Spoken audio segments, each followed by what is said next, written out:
चलिए आगे बढ़ते। देखिए, दक्षिण शिकस्त की टीस, बीजेपी को मिली सीख। जी हां, दक्षिण का किला हारने के बाद बीजेपी हार का मंथन कर रही है।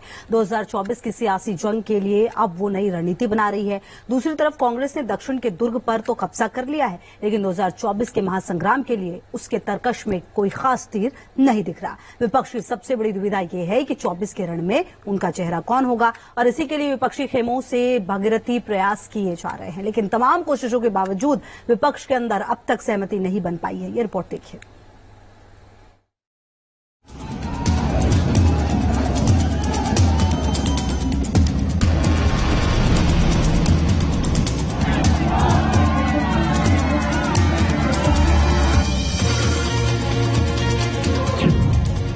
दक्षिण शिकस्त की टीस, बीजेपी को मिली सीख।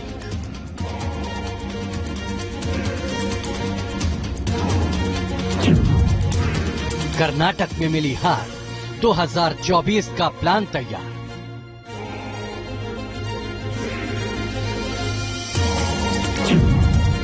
- 2023 का अग्निपथ, मोदी का विजय पथ।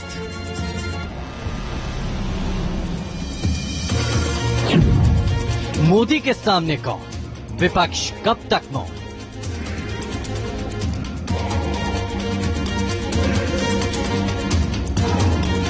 कांग्रेस ने दक्षिण के दुर्ग पर तो कब्जा कर लिया, लेकिन 2024 का महासंग्राम अभी बाकी है। कर्नाटक विधानसभा चुनाव में मिली हार के बाद बीजेपी अपनी रणनीति में बदलाव करने की तैयारी में है। वहीं विपक्ष की सबसे बड़ी दुविधा ये है कि 24 के रण में उनका चेहरा कौन होगा। इसके लिए विपक्षी खेमों से भागीरथी प्रयास किए जा रहे हैं, लेकिन तमाम कोशिशों के बावजूद विपक्ष के अंदर अब तक सहमति नहीं बन पाई। विपक्ष में कई बड़े नेता हैं जिनके मन में पीएम बनने का सपना हिलोरे मार रहा है। उन बड़े नामों में शुमार है नीतीश कुमार, ममता बनर्जी, अखिलेश यादव, शरद पवार, अरविंद केजरीवाल, के चंद्रशेखर राव। नीतीश तो इसको लेकर देश भर में सियासी परिक्रमा कर रहे हैं। नीतीश ने अखिलेश यादव, ममता बनर्जी, अरविंद केजरीवाल, नवीन पटनायक, उद्धव ठाकरे और पवार से मिलकर मन टटोला, तो कांग्रेस से फिलहाल वो दूरी बनाकर रखे हैं। ज्यादा खुशी की कोई बातें नहीं। हम इनको आज कह दिए, अब क्या बोले। एक रोज पटिया में रिजाइन कर दिए था, हम सबको खराब लगा था। अब फिर वापस आके आज हमने इनको कहा कि एकदम पूरा मजबूती से न सिर्फ अपनी पार्टी के लिए आपको करना है, बल्कि पूरे देश के लिए काम करना है।